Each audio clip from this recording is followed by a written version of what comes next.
ขอนอบน้อมแด่พระผู้มีพระภาคเจ้าพระองค์นั้นซึ่งเป็นผู้ไกลจากกิเลสตรัสรู้ชอบได้โดยพระองค์เองสวัสดีครับท่านผู้ฟังที่เคารพครับท่านผู้ฟังกำลังรับฟังรายการศึกษาธรรมนำสุขมีเสนอแก่ท่านผู้ฟังทุกวันเสาร์ตั้งแต่เวลา 15 นาฬิกา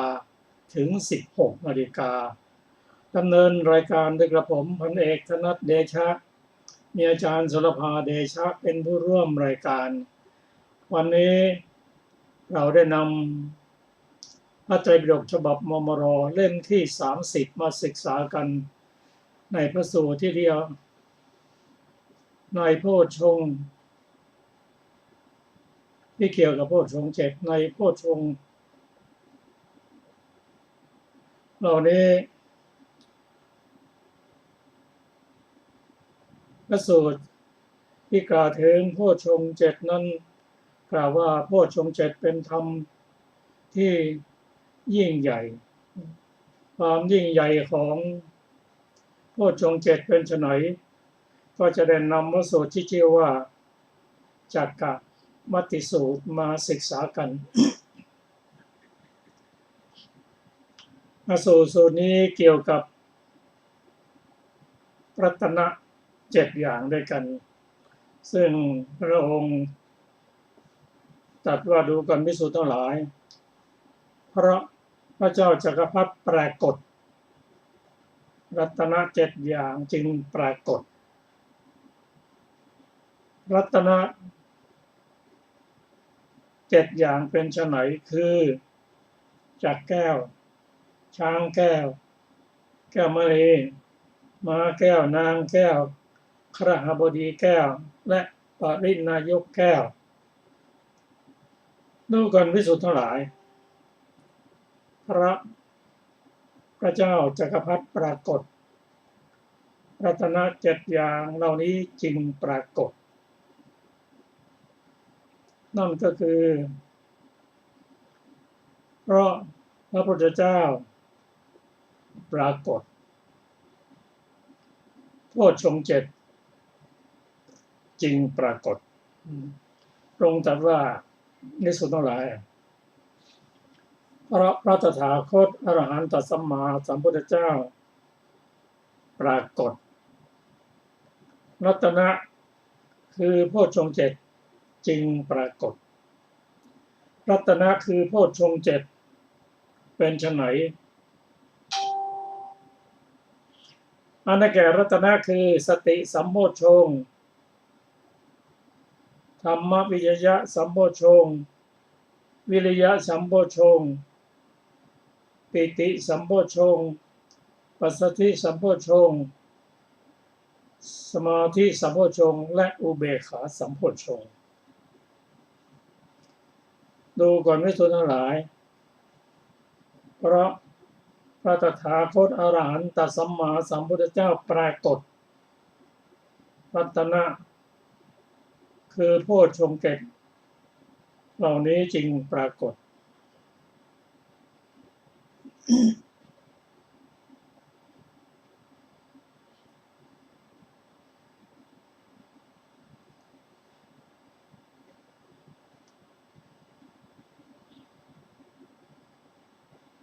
ในบทว่ารัญโยภิกขเวจักรวัตติสัพนี้ชื่อว่าพระราชาเพราะว่าพระราชาทรงยินดีในสิริสมบัติของพระองค์หรือทรงให้พระสงฆ์นิกรยินดีด้วยสังฆะวัตถุสี่ชื่อว่าเจ้าจักรพรรดิเพราะอาจว่าสั่งการอยู่ด้วยวาจา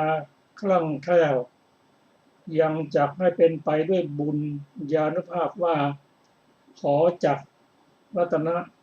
จงแล่นไปตลอดภพดังนี้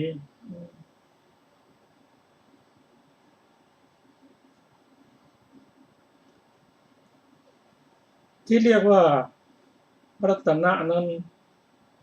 เพราะทำให้เกิดความยินดีเพราะต้องความเคารพรัตนะมีค่ามากช่างไม่ได้เห็นได้ยากเป็นของใช้ของสัตว์ผู้ไม่ทราบ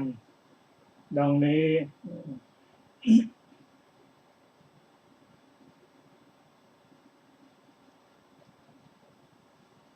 พระองค์ทรงเปรียบให้เห็นระหว่าง รัตนเจ็ดของพระเจ้าจักรพรรดิพระเจ้าจักรพรรดินั้น เป็นผู้ที่ยิ่งใหญ่ สามารถจะให้จักรแก้วเดินทางไปยึดทรัพย์สมบัติของพระราชาต่างๆได้แต่เมื่อเข้าไปยึดแล้ว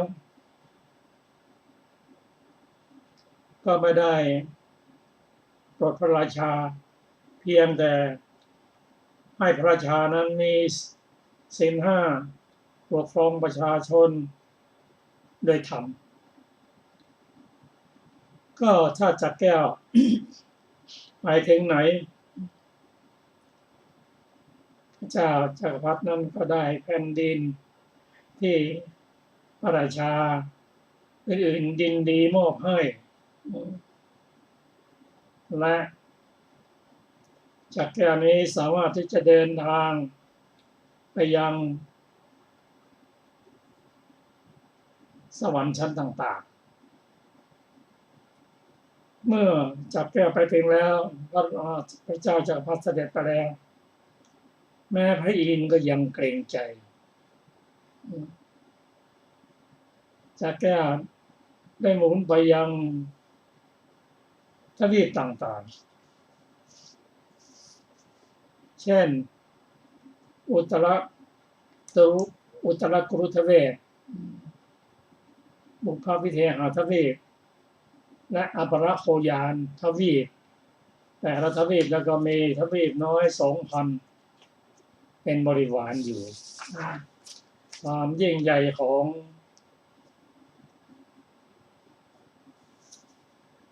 รัตนะทั้ง7ของ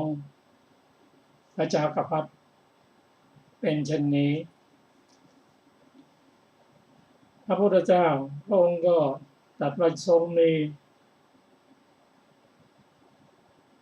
โพชฌงค์7ที่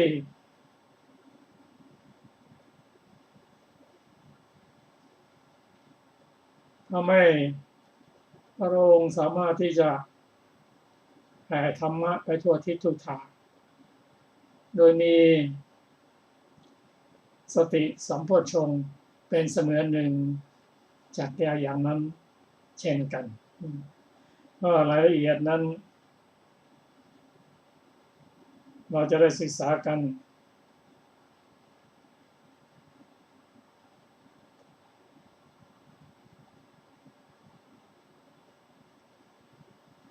ก็สำคัญระหว่าง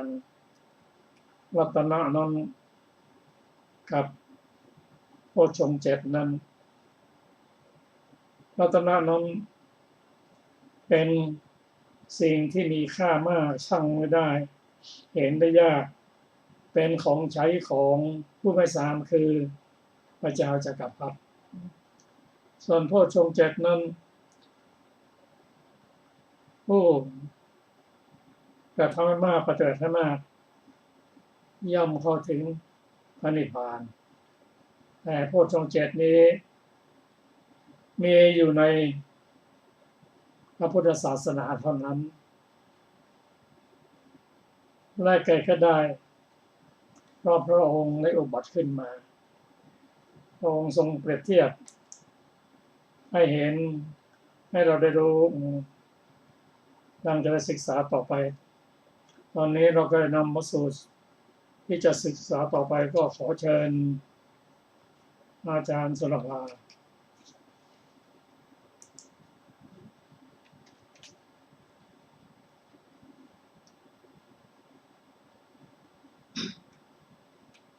สวัสดีค่ะท่านผู้ฟังทุกท่าน อาหารของโพชฌงค์ดูก่อนภิกษุทั้งหลายก็อะไรเล่าเป็นอาหารให้สติสัมโพชฌงค์ที่ยังไม่เกิดขึ้นหรือที่เกิดแล้วให้เจริญบริบูรณ์ดูก่อนภิกษุทั้งหลายธรรมทั้งหลายเป็นที่ตั้งแห่งสติสัมโพชฌงค์มีอยู่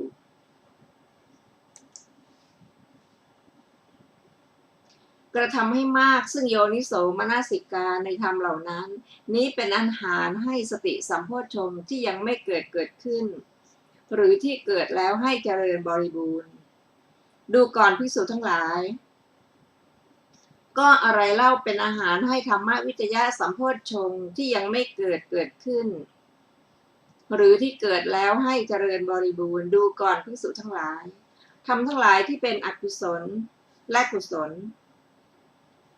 ที่มีโทษและไม่มีโทษที่เลวและประณีตที่เป็นส่วนข้างดำและข้างขาวมีอยู่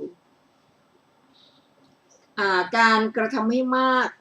ซึ่งโยนิโสมนสิการในธรรมเหล่านั้นนี้เป็นอาหารให้ธรรมวิจยะสัมโพชฌงค์ที่ยังไม่เกิดขึ้นหรือที่เกิดแล้วให้เจริญบริบูรณ์ดูก่อนภิกษุทั้งหลายก็อะไรเล่าเป็นอาหารให้วิริยะสัมโพชฌงค์ที่ยังไม่เกิดขึ้นหรือที่เกิดแล้วให้ เจริญบริบูรณ์ดูก่อนภิกษุทั้งหลายความริเริ่มความพยายามความบากบั่นมีอยู่การกระทำให้มากซึ่งโยนิโสมนสิการในสิ่งเหล่านั้นนี้เป็นอาหารให้วิริยะสัมโพชฌงค์ที่ยังไม่เกิดขึ้นหรือที่เกิดแล้วให้เจริญบริบูรณ์ดูก่อนภิกษุทั้งหลายก็อะไรเล่าเป็นอาหารให้ปีติสัมโพชฌงค์ที่ยังไม่เกิดขึ้นหรือที่เกิดแล้วให้เจริญบริบูรณ์ดูก่อนภิกษุทั้งหลายทำทั้งหลายที่เป็นที่ตั้งแห่งปีติสัมโพชฌงค์มีอยู่การกระทำให้มากซึ่งโยนิโสมนสิการในธรรมเหล่านั้นนี้เป็นอาหารให้ปีติสัมโพชฌงค์ที่ยังไม่เกิดขึ้นหรือที่เกิดแล้วให้เจริญบริบูรณ์ดูก่อนภิกษุทั้งหลายก็อะไรเล่าเป็นอาหารให้ปัสสัทธิสัมโพชฌงค์ที่ยังไม่เกิดขึ้นหรือที่เกิดแล้วให้เจริญบริบูรณ์ดูก่อนภิกษุทั้งหลายความสงบกายความสงบจิตมีอยู่การกระทำให้มากซึ่งโยนิโสมนสิการในความสงบนี้เป็นอาหารให้ปัสสัทธิสัมโพชฌงค์ที่ยังไม่เกิดขึ้นหรือที่เกิดแล้วให้เจริญบริบูรณ์ดูก่อนภิกษุทั้งหลายก็อะไรเล่าเป็นอาหารให้สมาธิสัมโพชฌงค์ที่ยังไม่เกิดขึ้นหรือที่เกิดแล้วให้เจริญบริบูรณ์ดูก่อนภิกษุทั้งหลายสมาธินิมิตอัพพยัคฆนิมิตนิมิตแห่งจิตอันมีอารมณ์ไม่ฟุ้งซ่านมีอยู่การกระทำให้มากซึ่งโยนิโสมนสิการในนิมิตนั้นนี้เป็นอาหารให้สมาธิสัมโพชฌงค์ที่ยังไม่เกิดขึ้นหรือที่เกิดแล้วให้เจริญบริบูรณ์ดูก่อนภิกษุทั้งหลายก็อะไรเล่าเป็นอาหารให้อุเบกขาสัมโพชฌงค์ที่ยังไม่เกิดขึ้นหรือที่เกิดแล้วให้เจริญบริบูรณ์ดูก่อนภิกษุทั้งหลายธรรมทั้งหลายเป็นที่ตั้งแห่งอุเบกขาสัมโพชฌงค์มีอยู่การกระทำให้มากซึ่งโยนิโสมนสิการในธรรมเหล่านั้นนี้เป็นอาหารให้อุเบกขาสัมโพชฌงค์ที่ยังไม่เกิดขึ้นหรือที่เกิดแล้วให้เจริญบริบูรณ์มิใช่อาหารของนิวรณ์ดูก่อนภิกษุทั้งหลายก็อะไรเล่าไม่เป็นอาหารให้กามฉันทะที่ยังไม่เกิดขึ้นหรือที่เกิดแล้วให้เจริญไพบูลย์ยิ่งขึ้นดูก่อนภิกษุทั้งหลายอสุภนิมิตมีอยู่การกระทำให้มากซึ่งโยนิโสมนสิการในอสุภนิมิตนั้นนี้ไม่เป็นอาหารให้กามฉันทะที่ยังไม่เกิดขึ้นหรือที่เกิดแล้วให้บริบูรณ์ให้เจริญไพบูลย์ยิ่งขึ้นดูก่อนภิกษุทั้งหลายอะไรเล่าไม่เป็นอาหารให้พยาบาทที่ยังไม่เกิดขึ้นหรือที่เกิดแล้วให้เจริญไพบูลย์ยิ่งขึ้นดูก่อนภิกษุทั้งหลายเจโตวิมุตติมีอยู่การกระทำให้มากซึ่งโยนิโสมนสิการในเจโตวิมุตตินั้นนี้ไม่เป็นอาหารให้พยาบาทที่ยังไม่เกิดขึ้นหรือที่เกิดแล้วให้เจริญไพบูลย์ยิ่งขึ้นดูก่อนภิกษุทั้งหลายก็อะไรเล่าไม่เป็นอาหารให้ถีนมิทะที่ยังไม่เกิดขึ้นหรือที่เกิดแล้วให้เจริญไพบูลย์ยิ่งขึ้นดูก่อนภิกษุทั้งหลายความริเริ่มความพยายามความบากบั่นมีอยู่การกระทำให้มากซึ่งโยนิโสมนสิการในสิ่งเหล่านั้นนี้ไม่เป็นอาหารให้ถีนมิทะที่ยังไม่เกิดขึ้นหรือที่เกิดแล้วให้เจริญไพบูลย์ยิ่งขึ้น ดูก่อนภิกษุทั้งหลายก็อะไรเล่าไม่เป็นอาหารให้อุทธัจจะกุกุจจะที่ยังไม่เกิดขึ้น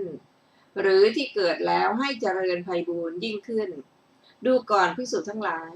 ความสงบใจมีอยู่การกระทำให้มากซึ่งโยนิโสมนสิการในความสงบใจนั้นนี้ไม่เป็นอาหารให้อุทธัจจะกุกุจจะที่ยังไม่เกิดขึ้นหรือที่เกิดแล้วให้เจริญไพบูรย์ยิ่งขึ้น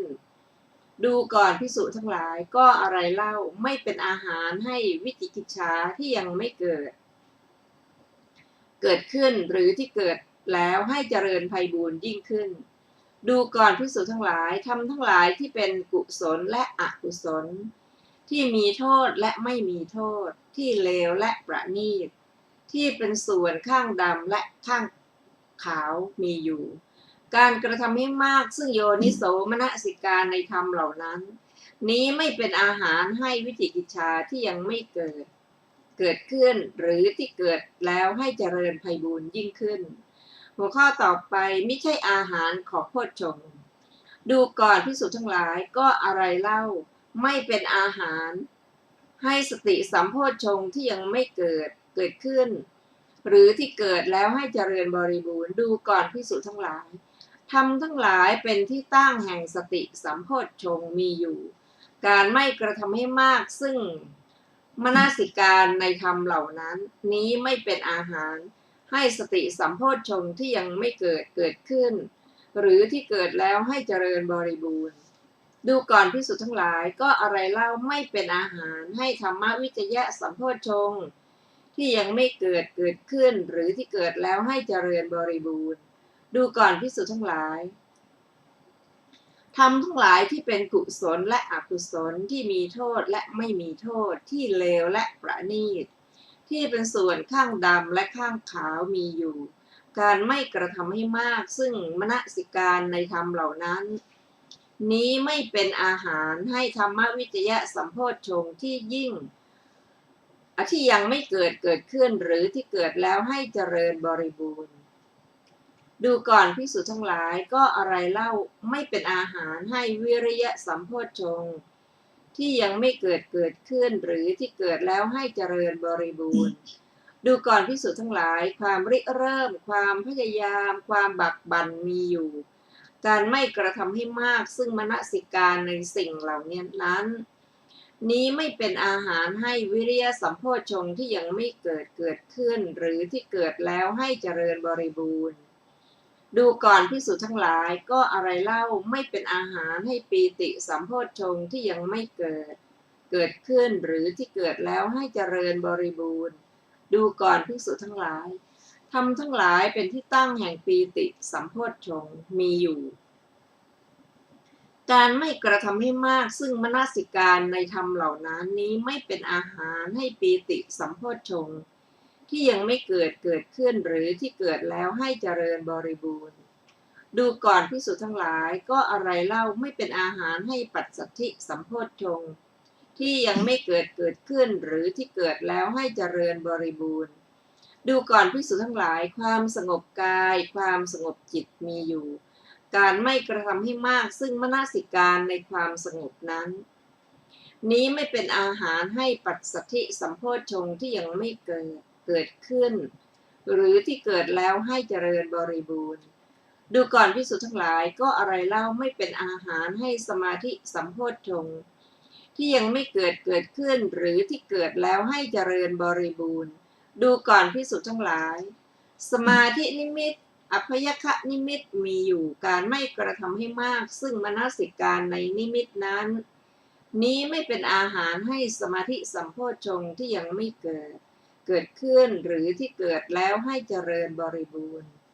ดูก่อนภิกษุทั้งหลายก็อะไรเล่าไม่เป็นอาหารให้อุเบกขาสัมโพชฌงค์ที่ยังไม่เกิดขึ้นหรือที่เกิดแล้วให้เจริญบริบูรณ์ดูก่อนภิกษุทั้งหลายธรรมทั้งหลายเป็นที่ตั้งแห่งอุเบกขาสัมโพชฌงค์มีอยู่การไม่กระทำให้มากซึ่งมนสิการในธรรมเหล่านั้นนี้ไม่เป็นอาหารให้อุเบกขาสัมโพชฌงค์ที่ยังไม่เกิดขึ้นหรือที่เกิดแล้วให้เจริญบริบูรณ์จบอาหารสูตรที่1 ต่อไปเป็นอรรถกถาของอาหารสูตรซึ่งมีวินิจฉัยดังต่อไปนี้ในบทว่าอายะมหาโรอนุปันนัสสะวาสติสัมโพชฌังคัสสะอุปาทายะเป็นต้นนี้เป็นความแตกต่างกันจากไนยกรธรรมเหล่านั้นมีประการอันกล่าวแล้วเพื่อความเกิดขึ้นแห่งสติสัมโพชฌงค์เป็นต้นอย่างเดียวเท่านั้นก็หาไม่ได้ย่อมเป็นปัจจัยเพื่อความเจริญเต็มที่แห่งโพชฌงค์ทั้งหลายที่เกิดแล้วด้วยส่วนธรรมแม้เหล่าอื่นพึงทราบอย่างนั้นแลส่วนธรรมอื่นอีก4ประการย่อมเป็นไปเพื่อความเกิดขึ้นแห่งสติสัมโพชฌงค์คือสติสัมปชัญญะหนึ่งการหลีกเว้นคนลืมสติหนึ่งความคบบุคคลมีสติตั้งมั่นหนึ่งความน้อมจิตไปในธรรมนั้นหนึ่งก็สติสัมโพชฌงค์ย่อมเกิดขึ้นในฐานะ7มีการก้าวไปเป็นต้นด้วยสติสัมปชัญญะด้วยการหลีกเว้นคนลืมสติเช่นการทิ้งเหยื่อด้วยคบคนมีสติตั้งมั่นเช่นพระติสสะทัตตเถระและพระอภัยเถระเป็นต้นและด้วยมีจิตน้อมไปโอนไปเพื่อให้เกิดขึ้นในอิริยาบถมีการยืนและการนั่งเป็นต้นส่วนสติสัมโพชฌงค์นั้นอันเกิดขึ้นด้วยเหตุ4ประการอย่างนี้แล้วย่อมเจริญเต็มที่ด้วยอรหัตมรรคธรรม7ประการย่อมเป็นไปเพื่อความเกิดขึ้นแห่งธรรมวิจยะสัมโพชฌงค์คือความเป็นผู้ไต่ถามหนึ่งความทำวัตถุให้สละสลวยหนึ่งการปรับอินทรีย์ให้เสมอกันหนึ่งการหลีกเว้นบุคคลปัญญาซามหนึ่งการคบหาบุคคลมีปัญญาหนึ่งการพิจารณาปาฐะที่ต้องใช้ปัญญาอันลึกหนึ่งความน้อมจิตไปในธรรมวิจยะนั้นหนึ่งบรรดาบทเหล่านั้นบทว่าปริปุชุฉกตาได้แก่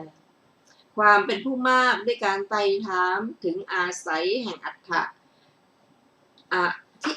ที่อาศัยของอัตแห่งขันธ์ธาตุอายตนะอินทรีย์พละโพชฌงค์องค์มรรคฌานสมถะและวิปัสสนาบทว่าวัตถุวิสัทกิริยาได้แก่การทำวัตถุทั้งหลายภายในและภายนอกให้สดใสก็เมื่อใดผมเล็บขนของพระโยคาวจรนั้นยาวหรือว่าร่างกายมีโทษมากและเปื้อนด้วยเหงื่อใครเมื่อนั้นชื่อว่าวัตถุภายในไม่สดใสคือไม่หมดจดก็เมื่อใดจีวรคร่ำคร่าเปื้อนเปรอะเหม็นสาบหรือว่าเสนาสนะรกเรื้อเมื่อนั้นชื่อว่าวัตถุภายนอกไม่สดใสคือไม่สะอาดเพราะฉะนั้นควรทำวัตถุภายในให้สดใสด้วยการตัดผมเป็นต้นด้วยการทำให้ร่างกายเบาด้วยการถ่ายยาทั้งเบื้องบนและเบื้องล่างและด้วยการถูและอาบน้ำควรทำวัตถุภายนอกให้สดใสด้วยทำสูจิกรรมการซักและของใช้เป็นต้นแม้ยาในจิตและเจตสิกที่เกิดขึ้นในวัตถุภายในและภายนอกนั้นอันไม่สดใสก็ไม่บริสุทธิ์ไปด้วยดุจแสงของเปลวประทีปที่อาศัยโคมไส้และน้ำมันไม่สะอาดเกิดขึ้นก็ไม่สะอาดไปด้วยฉะนั้นเพราะเหตุนั้นจึงกล่าวว่าการทำวัตถุให้สละสลวยย่อมเป็นไปเพื่อความเกิดขึ้นแห่งธรรมวิจยะสัมโพชฌงค์ดังนี้การทำอินทรีย์ทั้งหลายมีศรัทธาเป็นต้นให้เสมอกันชื่อว่าการปรับอินทรีย์ให้เสมอกันเพราะว่าถ้าสัตทินทรีย์ของเธอแก่กล้าอินทรีย์นอกนี้อ่อนทีนั้นวิริยินทรีย์ก็ไม่อาจทำปักขะกิจคือการยกจิตไว้สตินทรีย์จะไม่อาจทำอุปทานกิจคือการอุปการะจิตสมาธินทรีย์จะไม่อาจทำอวิกะเขปกิจคือทำจิตไม่ให้ฟุ้งซ่านปัญญินทรีย์จะไม่อาจทำทัศนกิจ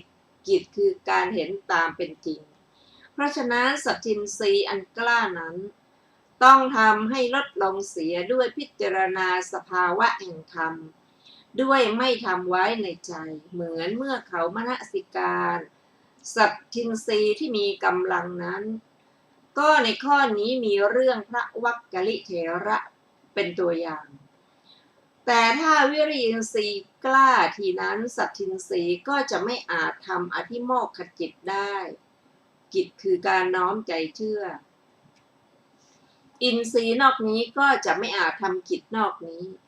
แต่ละข้อได้เพราะฉะนั้นวิริยินทรีย์อันกล้านั้นต้องทำให้ลดลงด้วยเจริญปัสสัทธิสัมโพชฌงค์เป็นต้นแม้ในข้อนั้นก็พึงแสดงเรื่องพระโสนเถระความที่เมื่อความกล้าแห่งอินทรีย์อันหนึ่งมีอยู่อินทรีย์นอกนี้จะไม่สามารถในกิจของตนได้พึงทราบในอินทรีย์ที่เหลืออย่างนี้แลก็โดยเฉพาะในอินทรีย์ห้านี้บัณฑิตทั้งหลายสรรเสริญอยู่ซึ่งความเสมอกันแห่งศรัทธากับปัญญาและสมาธิกับวิริยะเพราะคนมีศรัทธาแก่กล้าแต่ปัญญาอ่อนจะเป็นคนเชื่อง่ายเลื่อมใสในสิ่งอันไม่เป็นวัตถุส่วนคนมีปัญญากล้าแต่ศรัทธาอ่อนจะตกไปข้างอวดดีจะเป็นคนแก้ไขไม่ได้เหมือนโรคเกิดแต่ยาโรครารักษาไม่ได้ฉะนั้นวิ่งพล่านไปด้วยคิดว่าจิตเป็นกุศลเท่านั้นก็พอดังนี้แล้วไม่ทำบุญมีทานเป็นต้นย่อมเกิดในนรกต่อธรรมทั้งสองเสมอการบุคคลจึงจะเลื่อมใสในวัตถุแท้โกสัจฉะย่อมครอบงำคนมีสมาธิกล้าแต่วิริยะอ่อนเพราะสมาธิเป็นฝ่ายโกสัจฉะอุทธัจจะจะย่อมครอบงำคนมีวิริยะกล้าแต่สมาธิอ่อนเพราะวิริยะเป็นฝ่ายอุทธัจจะแต่สมาธิมีวิริยะประกอบเข้าด้วยกันแล้วจะไม่ตกไปในโกสัจฉะวิริยะที่มีสมาธิประกอบพร้อมกันแล้วจะไม่ตกไปในอุทธัจจะเพราะฉะนั้นอินทรีย์ทั้งสองนั้นต้องทำให้เสมอกันด้วยว่าอัปปนาจะมีได้ก็เพราะความเสมอกันแห่งอินทรีย์ทั้งสองอีกอย่างหนึ่งศรัทธาแม้มีกำลังก็ควรสำหรับสมาธิกัมมิกะคือผู้บำเพ็ญสมถกรรมฐาน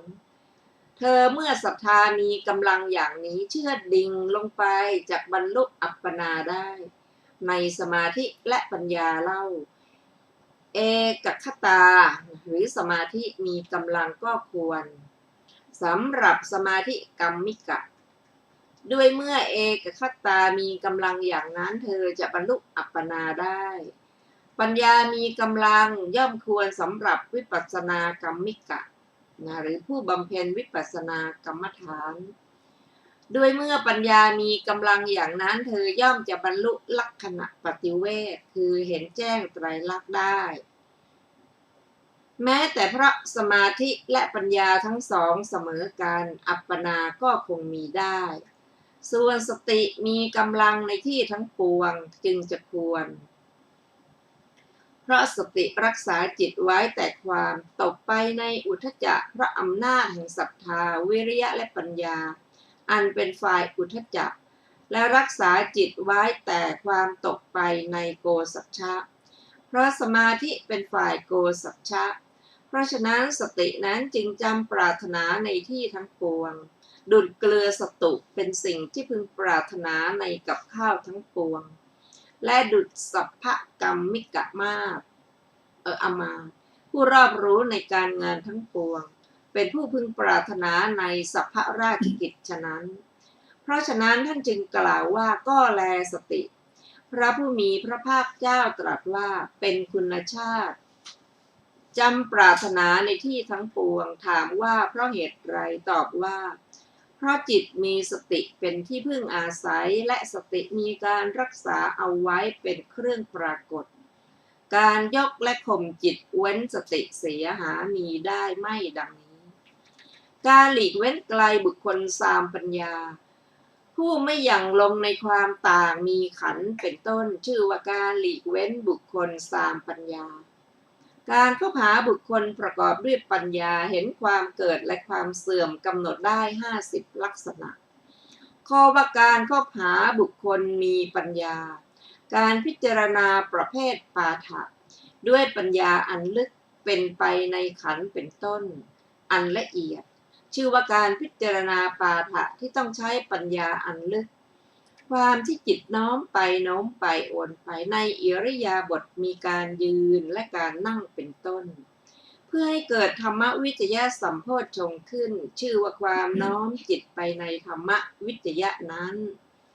ก็ธรรมวิจยะสัมโพชฌงค์นั้น อันเกิดขึ้นอย่างนี้แล้วย่อมเจริญเต็มที่ได้ด้วยอรหัตตมรรค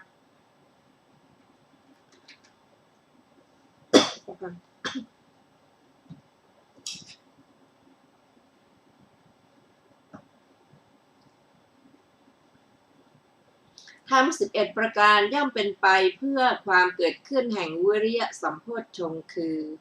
ความพิจารณาเห็นภัยในอบายหนึ่งความเป็นผู้ปกติเห็นอานิสงส์หนึ่งความพิจารณาเห็นทางดำเนินหนึ่งความเคารพในการเที่ยวบิณฑบาตหนึ่งความพิจารณาเห็นความเป็นใหญ่แห่งมรดกหนึ่ง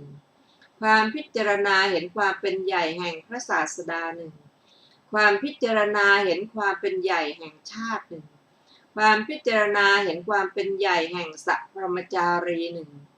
ความหลีกเว้นบุคคลเกียรติคร้าหนึ่งความคบหาบุคคลปรารภความเพียรหนึ่งความน้อมใจไปในวิริยะนั้นหนึ่งในบทเหล่านั้นเมื่อคนแม้พิจารณาเห็นซึ่งภัยในอบายอย่างนี้ว่าใครๆก็ไม่อาจเพื่อให้วิริยะสัมโพชฌงค์เกิดขึ้นได้ในเวลาเสวยทุกข์ใหญ่จำเดิมแต่รับเครื่องจองจำ5อย่างในนรกก็ดีในเวลาที่ถูกจับด้วยแหและไซดักปลาเป็นต้นในกำเนิดเดรัจฉานก็ดีในเวลาที่เขาทิ่มแทงด้วยเครื่องประหารมีปะตักต้อนไปเป็นต้นนำเกวียนไปเป็นต้นก็ดีในเวลาเดือดร้อนด้วยความหิวกระหายในปิติวิสัยถึงหลายพันปีถึงพุทธดรหนึ่งก็ดีในเวลาเสวยทุกข์เกิดแต่ลมและแดดเป็นต้นเพราะอัตภาพมีเพียงหนังหุ้มกระดูกขนาด60ศอกและ80ศอกในกาละกัญชิกะอสูรก็ดีดูก่อนภิกษุนี้แลเป็นเวลาของท่านดังนี้วิริยะสัมโพชฌงค์ก็ย่อมเกิดขึ้นเมื่อมีปกติเห็นอานิสงส์อย่างนี้ว่าคนเกียจคร้านหาอาจได้โลกุตระธรรม9ไม่คนปรารภความเพียรเท่านั้นอาจได้นี้เป็นอานิสงส์แห่งความเพียรดังนี้วิริยะสัมโพชฌงค์ก็ย่อมเกิดขึ้นเมื่อพิจารณาเห็นทางดำเนินอย่างนี้ว่าเราควรดำเนินตามทางที่พระพุทธเจ้าพระปัจเจกพุทธและมหาสาวกทั้งปวงดำเนินไปแล้วและทางนั้นคนเกียจคร้านหาอาจดำเนินไปได้ไม่ดังนี้วิริยะสัมโพชฌงค์ก็ย่อมเกิดขึ้นเมื่อพิจารณาเห็นซึ่งความเคารพในบิณฑบาตอย่างนั้นว่าคนที่อุปถากท่านด้วยบิณฑบาตเป็นต้นเหล่านี้จะเป็นญาติทาสกรรมกรของท่านก็หาไม่ได้เลยพวกเขาเหล่านั้นถวายบิณฑบาตเป็นต้นอันประณีตด้วยคิดว่าพวกเราอาศัยท่านเลี้ยงชีพก็หาไม่ได้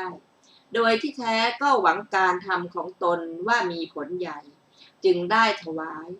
ถึงพระศาสดาทรงพิจารณาเห็นอยู่อย่างนั้นว่าภิกษุนี้บริโภคปัจจัยเหล่านี้แล้วมีร่างกายแข็งแรงมากจักอยู่สบายดังนี้จึงไม่ทรงอนุญาตปัจจัยแก่ท่านโดยที่แท้ทรงอนุญาตปัจจัยเหล่านั้นด้วยพระดำริว่าภิกษุนี้เมื่อบริโภคปัจจัยเหล่านี้จักทำสมณธรรมพ้นจากวัฏทุกข์บัดนี้เมื่อท่านนั้นเป็นคนเกียจคร้านจักไม่เคารพก้อนข้าวนั้นแต่ท่านผู้ปรารภความเพียรเท่านั้นชื่อว่าเคารพในบิณฑบาตวิริยะสัมโพชฌงค์ก็ย่อมเกิดขึ้นเหมือนที่เกิดขึ้นแก่พระมหามิตรเถระพ ผู้พิจารณาอยู่ซึ่งความเคารพในบิณฑบาตได้ยินว่าพระเถระอยู่ประจำในถ้ำกัสสกะมหาอุบาสิกาคนหนึ่งในโคจรคามของพระเถระนั้นแลทำพระเถระให้เป็นบุตรบำรุงอยู่วันหนึ่งเมื่อนางไปป่าจึงกล่าวกับธิดาว่าแม่ข้าวสารเก่าอยู่ในที่โน้น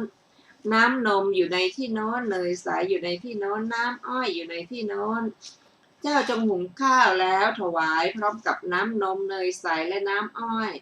ในเวลาอายิมิตะเถระผู้เป็นพี่ชายของเจ้ามาแล้วเถิดเจ้าพึงบริโภคส่วนเมื่อวานแม่บริโภคข้าวตังที่สุกด้วยน้ำส้มแล้วดังนี้ธิดาจึงถามแม่ว่าแม่กลางวันแม่จะกินอะไรมารดาจึงกล่าวว่าลูกเจ้าจงต้มข้าวยาคูเปรี้ยวด้วยข้าวสารปนรำใส่ผักวางไว้พระเถระห่มจีวรเสร็จพอนำบาตรออกไปได้ยินเสียงนั้นจึงสอนตนว่าได้ยินว่ามหาอุบาสิกาบริโภคข้าวตังด้วยน้ำส้มถึงกลางวันก็จักบริโภคข้าวยาคูเปรี้ยวใส่ผักยังบอกข้าวสารเก่าเป็นต้นไว้เพื่อประโยชน์แก่เจ้าก็แลนางนั้นอาศัยกรรมนั้นที่จะหวังที่นาสิ่งของภัตตะก็หาไม่ได้เลยแต่นางปรารถนาสมบัติ3จึงถวายเจ้าจักอาจเพื่อให้สมบัติเหล่านั้นแก่นางได้หรือไม่คิดว่าเจ้ายังมีราคะโทสะโมหะอยู่ไม่อาจรับบิณฑบาตนี้ได้ดังนี้แล้วจึงใส่บาตรไว้ในถุงปลดรังดุมกลับไปยังถ้ำกัสสกะนั่นแลวางบาตรไว้ภายใต้เตียง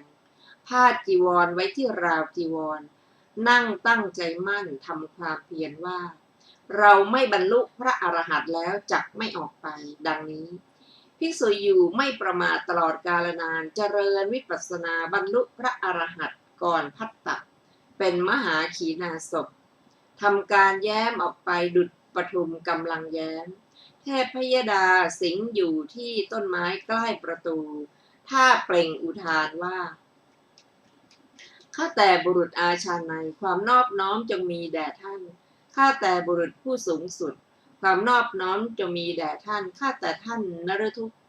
ท่านจักเป็นทักขิณยะบุคคลผู้สิ้นอาสวะผู้อาสวะสิ้นแล้วดังนี้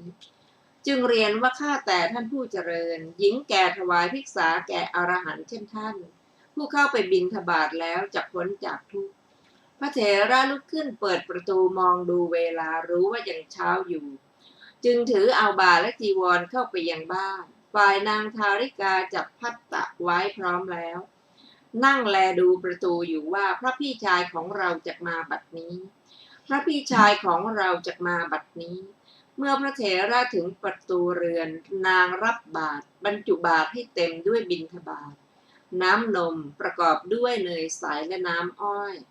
วางไว้ในมือพระเถระทำอนุโมทนาว่าจงมีความสุขเถิดเสร็จแล้วก็หลีกไปแม้นางก็ยืนแลดูพระเถระนั้นอยู่เพราะว่าผิวพรรณของพระเถระในวันนั้นบริสุทธิ์ยิ่งนักอินทรีย์ก็ผ่องใสสีหน้าเปล่งปลั่งดุจดังตาลสุกหลุดจากขั้วมหาอุบาสิกากลับจากป่าแล้วจึงถามว่าลูกพระพี่ชายของเจ้ามาแล้วหรือนางบอกความเป็นไปนั้นทั้งปวงอุบาสิกาทราบว่ากิจแห่งบรรพชิตของบุตรของเราถึงที่สุดแล้วในวันนี้จึงกล่าวว่าลูกพระพี่ชายของเจ้าย่อมยินดีในพระพุทธศาสนาจะกระสันก็หาไม่ดังนี้เมื่อพิจารณาเห็นความเป็นใหญ่แห่งมรดกว่า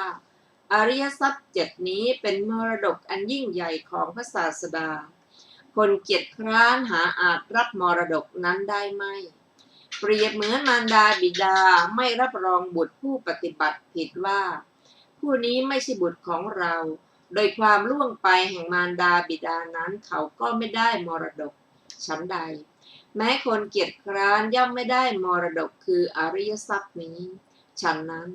ผู้ปรารภความเพียรเท่านั้นย่อมได้ดังนี้ วิริยสัมโพชฌงค์ก็ย่อมเกิดขึ้น แม้เมื่อพิจารณาเห็นความเป็นใหญ่แห่งพระศาสดาอย่างนี้แล ก็แลพระศาสดาของท่านใหญ่คือ ในการที่พระศาสดาทรงถือปฏิสนธิในพระครรภ์ของพระมารดาของท่านก็ดี ในการเสด็จทรงผนวดก็ดี ในการตรัสรู้ก็ดี ในการทรงยังธรรมจักรให้เป็นไป ทรงแสดงยมกปาฏิหาริย์การเสด็จลงจากเทวโลกและในการทรงปลงอายุสังขารก็ดี ในการปรินิพพานก็ดีหมื่นโลกธาตุให้หวั่นไหวแล้วขออภัยหมื่นโลกธาตุได้หวั่นไหวแล้ว คนที่บวชในศาสนาของพระศาสดาเห็นปานนี้เป็นผู้เกียรติคร้านสมควรหรือดังนี้วิริยสัมโพชฌงค์ก็ย่อมเกิดขึ้น แม้เมื่อพิจารณาเห็นความเป็นใหญ่แห่งชาติอย่างนี้ว่าบัดนี้แม้โดยชาติท่านไม่ใช่มีชาติต่ำคือท่านเกิดในวงของพระเจ้าโอกกากราชสืบต่อจากพระเจ้ามหาสมุทรอันไม่ปะปนกันเป็นหลานของพระเจ้าสุทโธทนะมหาราชและพระนางมหามายาเทวีเป็นน้องของราหุลพัสท่านได้ชื่อว่าเป็นชินะบุคคลเห็นปานนี้เกียรติคร้านอยู่ไม่สมควรเลยดังนี้วิริยสัมโพชฌงค์ก็ย่อมเกิดขึ้นแม้เมื่อพิจารณาเห็นความเป็นใหญ่แห่งสัพพมจารีอย่างนั้นว่าพระสารีบุตรพระโมคคัลลานะและมหาสาวก80แทงตลอดซึ่งโลกุตระธรรมได้ด้วยความเพียรเท่านั้นส่วนท่านดำเนินหรือไม่ดำเนินไปตามทางของสัพพมจารีเหล่านั้นดังนี้วิริยสัมโพชฌงค์ก็ย่อมเกิดขึ้น แม้เมื่อหลีกเว้นบุคคลเกียจคร้านละความเพียรทางกายและทางจิตเสียเช่นงูเหลือมให้ท้องเต็มแล้วก็หยุดแม้คบหาบุคคลผู้ปรารภความเพียรมีใจเด็ดเดี่ยวแม้ผู้มีจิตโน้มไปและโอนไปเพื่อความเกิดขึ้นแห่งความเพียรในอิริยาบถมีการยืนและการนั่งเป็นต้นวิริยสัมโพชฌงค์ก็ย่อมเกิดขึ้นแต่วิริยสัมโพชฌงค์นั้นที่เกิดขึ้นแล้วอย่างนั้นย่อมเจริญเต็มที่ได้ด้วยอรหัตมรรคธรรม11ประการย่อมเป็นไปเพื่อความเกิดขึ้นแห่งปีติสัมโพชฌงค์คือระลึกถึงพระพุทธคุณหนึ่งระลึกถึงพระธรรมคุณหนึ่งระลึกถึงพระสังฆคุณหนึ่งระลึกถึงศีลหนึ่งระลึกถึงการบริจาคหนึ่งระลึกถึงเทวดาหนึ่งระลึกถึงคุณพระนิพพานหนึ่งความหลีกเว้นคนเศร้าหมองหนึ่งความเข้าหาคนผ่องใสหนึ่งความพิจารณาความแห่งพระสูตรอัญชวนเลื่อมใสหนึ่งความน้อมใจไปในปีตินั้นหนึ่งเมื่อระลึกถึงพระพุทธคุณก็ดีปีติสัมโพชฌงค์ย่อมเกิดขึ้นแผ่ไปทั่วสรีระจนถึงอุปจาระเมื่อระลึกพระธรรมคุณพระสังฆคุณก็ดีบรรพชิตผู้พิจารณาเห็นจตุปาริสุทธิศีลที่ตนรักษาอยู่ไม่ขาดตลอดกาลนานก็ดีคฤหัสถ์พิจารณาศีลอยู่ก็ดีผู้ถวายโภชนะอันประณีตในคราวทุพพิกภัยเป็นต้นแก่สัพพมจารีแล้วพิจารณาเห็นจาคะว่าเราได้ถวายโภชนะชื่ออย่างนี้อยู่ก็ดีแม้คฤหัสถ์พิจารณาเห็นทานอันตนถวายแก่ผู้มีศีลทั้งหลาย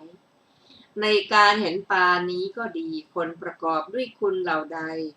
ถึงความเป็นเทวดาเมื่อพิจารณาเห็นความที่คุณเห็นปานนั้นมีอยู่ในคนก็ดีเมื่อพิจารณาเห็นว่ากิเลสที่ข่มไว้ได้ด้วยสมาบัติไม่ฟุ้งซ่านเลยถึง60ปีถึง70ปีดังนี้ก็ดีเมื่อหลีกเว้นบุคคลที่เศร้าหมองเหมือนธุลีบนหลังคาโดยไม่มีความเลื่อมใสและเยื่อใยในพระพุทธเจ้าเป็นต้นเพราะเห็นความเศร้าหมองอันสะสมไว้แล้วในการกระทำความไม่เคารพในการเห็นลานพระเจดีย์ลานโพและพระเถระก็ดี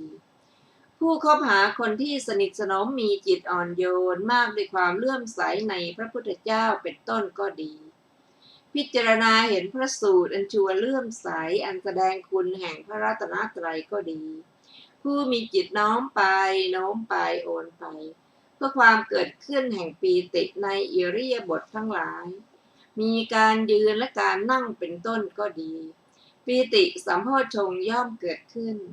แต่ปีติสัมโพชฌงค์นั้นเกิดขึ้นแล้วอย่างนั้นย่อมเจริญเต็มที่ได้ด้วยอรหัตตมรรคธรรม7ประการย่อมเป็นไปเพื่อความเกิดขึ้นแห่งปัจจทิสัมโพชฌงค์คือเสพโภชนะอันประณีตหนึ่งเสพฤดูที่เป็นสุขหนึ่งเสพอิริยาบถอันเป็นสุขหนึ่งประกอบความเพียรปานกลางหนึ่งหลีกเว้นบุคคลผู้มีกายกระสับกระส่ายหนึ่งคบหาบุคคลผู้มีกายสงบหนึ่งน้อมจิตไปในปัจจทินั้นหนึ่งการบริโภคโภชนะอันสบายประณีตละเอียดก็ดีเสพฤดูอันสบายและอิริยาบถอันสบายในฤดูหนาวและร้อนและในอิริยาบถทั้งหลายมีการยืนเป็นต้นก็ดีปัจจทิย่อมเกิดขึ้นส่วนผู้ใดเป็นชาติมหาบุรุษย่อมอดทนในอิริยาบถตามฤดูทั้งปวงข้อนั้นท่านไม่ได้กล่าวหมายถึงคำนั้นเมื่อเว้นฤดูและอิริยาบถมีส่วนไม่เสมอกันแห่งฤดูและอิริยาบถที่มีส่วนเสมอและไม่เสมอกันแล้วเสพฤดูและอิริยาบถที่มีส่วนเสมอกันปัจจทิก็ย่อมเกิดขึ้นความพิจารณาเห็นความที่ตนและผู้อื่นมีกรรมเป็นของตนเรียกว่าประกอบความเพียรปานกลางด้วยการประกอบความเพียรปานกลางนี้ปัจจทิก็ย่อมเกิดขึ้นผู้ใดเที่ยวเบียดเบียนผู้อื่นอยู่ด้วยก้อนดินและท่อนไม้เป็นต้นเมื่อหลีกเว้นบุคคลผู้มีกายกระสับกระส่ายเห็นปานนั้นเสียก็ดีคบหาบุคคลผู้มีกายสงบผู้สำรวมมือก็ดีผู้มีจิตน้อมไปโน้มไปโอนไปเพื่อความเกิดขึ้นแห่งปัจจทิในอิริยาบถทั้งหลายมีการยืนและการนั่งเป็นต้นก็ดีปัจจทิก็ย่อมเกิดขึ้นแต่ปัจจทิสัมโพชฌงค์เกิดขึ้นแล้วอย่างนั้นย่อมเจริญเต็มที่ได้ด้วยอรหัตตมรรคด้วยประการฉะนี้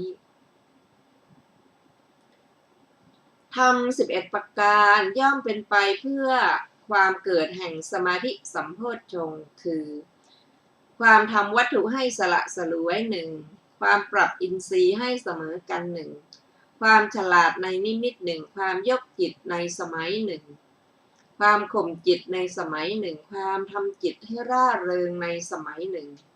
ความเพ่งดูจิตอยู่เฉยๆในสมัยหนึ่งหลีกเว้นบุคคลผู้มีจิตไม่เป็นสมาธิหนึ่งคบหาบุคคลผู้มีจิตเป็นสมาธิพิจารณาวิโมกข์หนึ่ง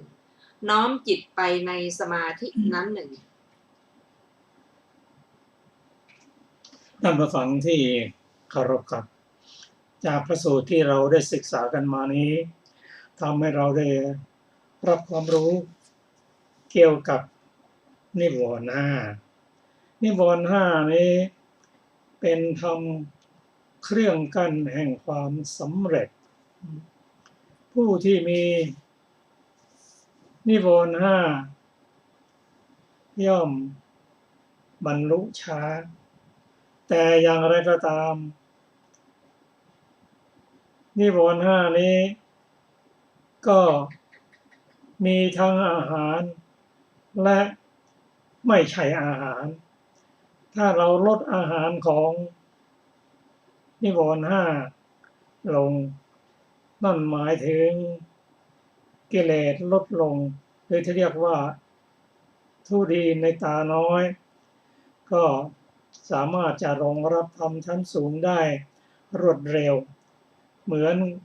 กับพระปัญจวัคคีย์ที่พระองค์ทรงแสดงธรรมให้ทีนี้